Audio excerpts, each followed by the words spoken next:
ஓம் முருகா சரணம். ஓம் சரவணபவ சரணம். கந்தன் அருளால் இந்த கந்தரலங்காரம் பாடல் விளக்கம் ஆரம்பிக்கிறோம். முருக பக்தர்களுக்காக அருணகிரிநாதர் அருளிய ஒரு அற்புதமான ஆன்மீக பொக்கிஷம்தான் கந்தரலங்காரம். இது வெறும் பாடல் தொகுப்பு மட்டும் இல்லை, நம் மனசையும் வாழ்க்கையும் அலங்கரிக்க வந்த ஒரு தெய்வீக அனுபவம். அருணகிரிநாதர் தன்னோட வாழ்க்கையில பல துயரங்கள், குழப்பங்கள், வேதனைகள் எல்லாத்தையும் பார்த்தவர். ஆனா அந்த எல்லாத்தையும் முருகன் அருளால் தாண்டி இந்த உலகத்துக்கே ஒரு ஆன்மீக வழிகாட்டி மாதிரி இந்த பாடல்களை கொடுத்தவர். இன்னைக்கு நம்ம கந்தரலங்காரம் 23வது பாடல் விளக்கம் பார்க்க போகிறோம். இதுவரை இந்த பாடல்களை விளக்கத்தோடு பகிர்ந்தது எனக்கு ரொம்ப பெரிய மன நிறைவு. முருகன் அருளால் நான் 23வது பாடல் வரை வந்திருக்கிறேன் என்பது எனக்கு பெரிய சந்தோஷம்.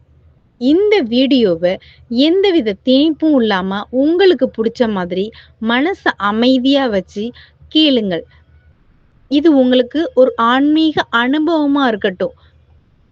இப்ப நம்ம கேட்க போற 23வது பாடல், முருகன் எப்படி நம்ம வாழ்க்கைக்கு ஒரு பாதுகாப்பு, ஒரு வழிகாட்டி, ஒரு தந்தை மாதிரி இருக்கார் என்பதை கவிதையா சொல்லும் பாடல்.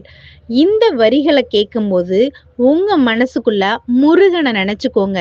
உங்க கவலை, பயம், குழப்பம் எல்லாத்தையும் அவரோட பாதத்துல வச்சுட்டு இப்போ இந்த கந்தரலங்காரம் பாடலை பக்தியோடு பாடலாம்.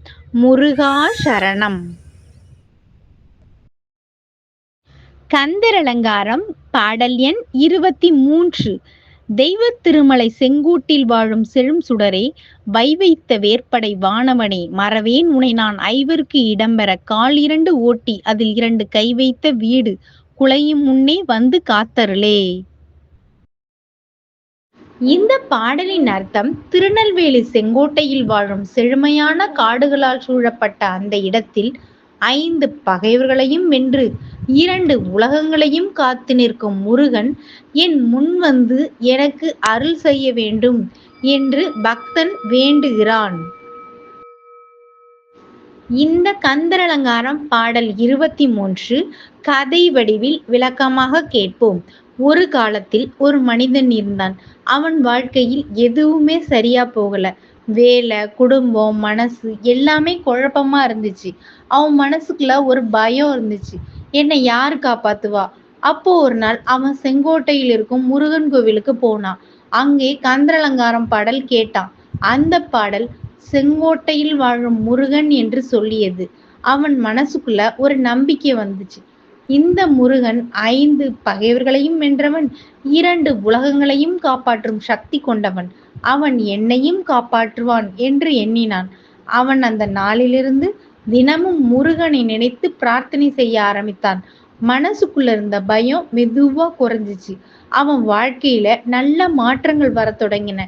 அவன் புரிந்து கொண்ட உண்மை இதுதான், முருகன் கோவிலில் மட்டும் இல்லை, அவன் நினைச்ச மனசுக்குள்ளதான் கந்தன் வந்து நம்ம காப்பாத்துவான் அப்படின்னு புரிஞ்சுக்கிட்டான்.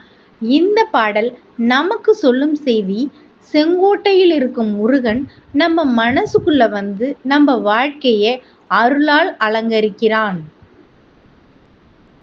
இந்த பாடல்ல முருகன் ஒரு வீரன், காப்பாளர், கருணையுள்ள தெய்வம் என்று சொல்லப்படுகிறது.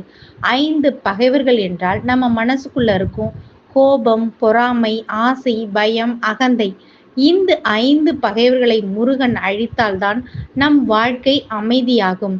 அதனால்தான் இந்த பாடல் முருகா என் முன்வந்து என்னை காப்பாற்று என்று பக்தன் வேண்டுகிறது.